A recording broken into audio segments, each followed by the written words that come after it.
નાઇજીરિયામાં મોટી કરુણાંતિકા, સ્કૂલની ઇમારત ધરાશાયી થતાં 22ના મોત, 100થી વધુ ઇજાગ્રસ્ત। અંદાજે 8 લાખ જેટલા ભારતીયોની વસ્તી ધરાવતા નાઇજીરિયાથી દુઃખદ સમાચાર સામે આવ્યા છે।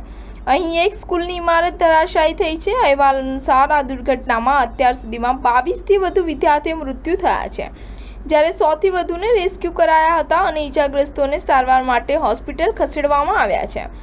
ઘટના અંગે માહિતી આપતા પોલીસે જણાવ્યું હતું કે સ્કૂલની ઇમારત ધરાશાયી થયા બાદ 154 વિદ્યાર્થીઓ કાટમાળ નીચે ફસાયા હતા, પરંતુ તેમાંથી 132નો જીવ બચાવી લેવાયો હતો।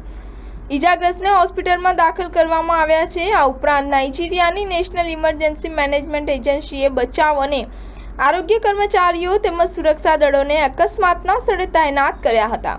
નાઇજીરિયન સરકારે ઝડપી તબીબી સુવિધા આપવા માટે હોસ્પિટલોને કોઈપણ દસ્તાવેજ અથવા ચૂકવણી વિના સારવાર શરૂ કરવાની સૂચનાઓ પણ આપી હતી। સ્ટાર ન્યૂઝ 7 હંમેશા સચ્ચાઈની સાથે।